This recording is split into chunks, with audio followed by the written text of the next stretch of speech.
Halo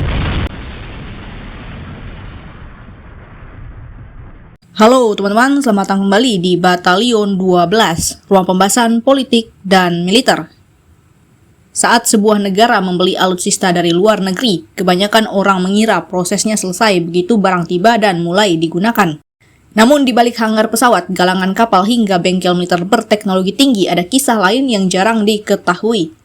Kisah tentang bagaimana beberapa alutsista asing tidak hanya dipakai tetapi juga dibongkar, dipelajari, dianalisis, dan dimodifikasi oleh para insinyur di dalam negeri.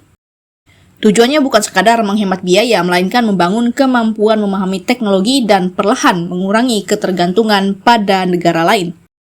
Lalu, alutsista apa saja yang pernah dipreteli di Indonesia? Yang pertama ada pesawat tempur Hawk Mk209. Pesawat buatan Inggris ini telah lama menjadi salah satu andalan TNI Angkatan Udara, namun seiring bertambahnya usia, muncul tantangan baru.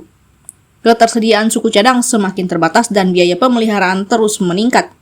Disinilah kemampuan anak bangsa diuji.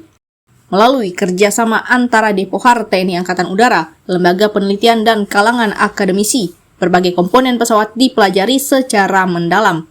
Bagian demi bagian dianalisis untuk memahami cara kerja dan karakteristiknya. Hasilnya, sejumlah kebutuhan pemeliharaan dapat dilakukan secara lebih mandiri sehingga usia operasional pesawat dapat diperpanjang. Berikutnya adalah program Rudal Nasional Indonesia. Selama puluhan tahun, teknologi rudal dikenal sebagai salah satu teknologi militer paling rumit dan paling dijaga kerahasiaannya. Namun, Indonesia tidak ingin selamanya hanya menjadi pembeli, karena itu pemerintah membentuk konsorsium yang melibatkan berbagai perusahaan strategis nasional. Tujuannya jelas, mempelajari teknologi propulsi, sistem kendali, navigasi, dan berbagai komponen penting lainnya yang menjadi jantung sebuah rudal modern. Meski jalan menuju kemandirian masih panjang, langkah ini menunjukkan keseriusan Indonesia untuk menguasai teknologi strategis masa depan.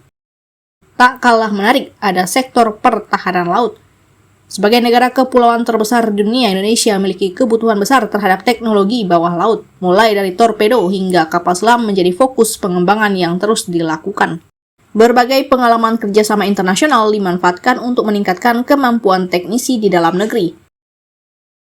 Selanjutnya ada tank legendaris AMX-13. Kendaraan tempur asal Prancis ini mungkin sudah berusia puluhan tahun, namun bukan berarti kemampuannya langsung dilupakan.